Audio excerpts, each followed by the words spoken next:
I recently returned from a visit to Vancouver Island and out to Zone 3. I did shoot a lot of video out there, but we're working on a project that, well, you'll get to see that footage eventually.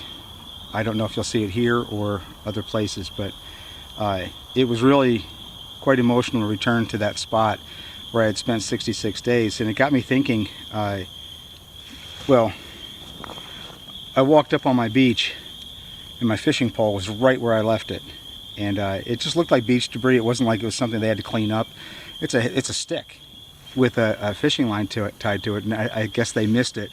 But attached to that stick was my fish hook and the line. Everything I ate in that cove came from this fish hook, basically. Every fish catch, every crab catch, just about, was off of that one hook.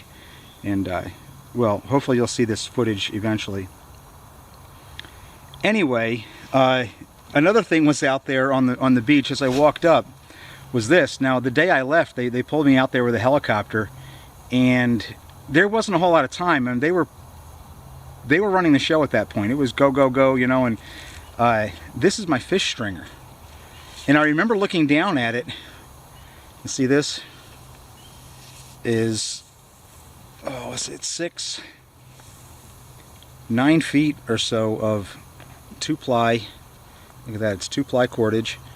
And I made this out of the same rope fiber that I made, I got some of it here in the pack somewhere. Yeah.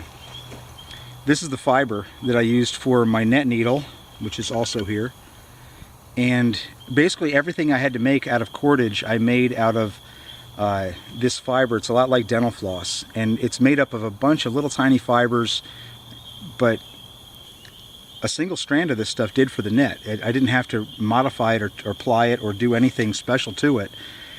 For larger cordage, I could just grab bundles of it and just 2-ply it, and this is my fish stringer. It's 9 feet long. Actually, I spliced it in the middle. I made it longer because I needed to tie it to my tripod, and I needed a nice long stringer, and on the end of it, that's a nail which I've put through the starting point of the string and just kind of threaded it through the plies, and this would go through the gill plate of the fish and out his mouth, and I would tie them up. So when I left, this thing smelled like fish guts. It smelled like slime, and it really had this pungent odor to it. And I remember thinking I should take that, but then thought, oh, it really smells and I don't want it in my pocket. And I left it. So a year and a half later I go back, and there it is sitting there. Yeah, 2-ply, it's about the size of paracord. This one, that's the stringer. Now the other things I made while I was out there, this is my fire steel that I used, and also from a dead rope is the lanyard I used to tie it to the inside of my boreal shirt. And this is actually 4-ply. If you look at that, it's 2-2-plies, which I've plied together by doubling it over.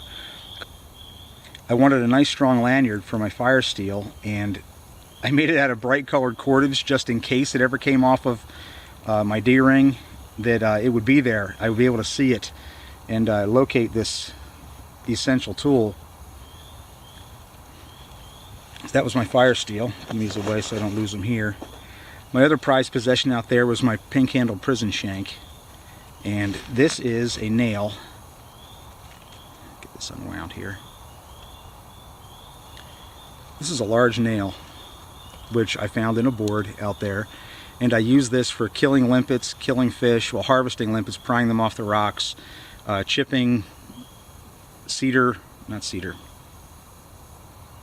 I use this for harvesting spruce resin, chipping crystals of it off the trees and collecting that for my fire starter. This was so critical to my existence out there that I made another lanyard for it, and I tied this to the other D-ring in my boreal shirt. You can see the handle of that, this pink handle, that is the ribbon that they used to mark where my camera gear was. When I came up on the beach, they said, okay, you'll find your camera box up there in the woods with a ribbon hanging in the trees, and this bright ribbon was there. But I thought, what could I use that ribbon for? And again, as something which is highly visible if dropped on the forest floor, I made the cord wrapped handle of my nail out of that plasticky ribbon material, which is brightly colored and served as a signal. Probably my biggest cordage creation was my float line. This is, I took the hook off this. It's got about 8 or 10 feet of 20-pound test here that had a fish hook on it. This was found floating in the surf, but attached to it, I've got, let's see, I'm about 6 feet tall. 6, 12, 18, 24, 30, 36, 42, 42, and let's just leave it at 42 feet, okay, because I'm not quite 6 feet tall. But this is my crab line and my float fishing line. What I would do with this is bait that hook, and I would take it and throw it out there. When I arrived there, I did not have a 42-foot line that I could use for this purpose. I had to create that. So cordage making is, to me, it's one of those essential skills that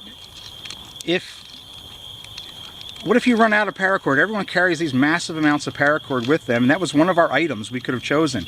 10 items, but I thought, you know what, I like making cordage. I'm a cordage, it's like a fetish for me. You know, I'm a compulsive cordage maker. There, I said it.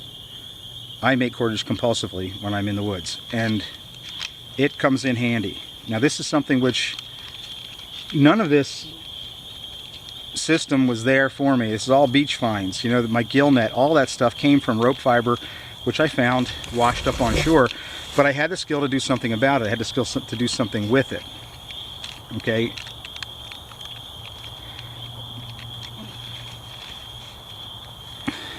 And that's a good little system for fishing, passive fishing, for when I'm not there.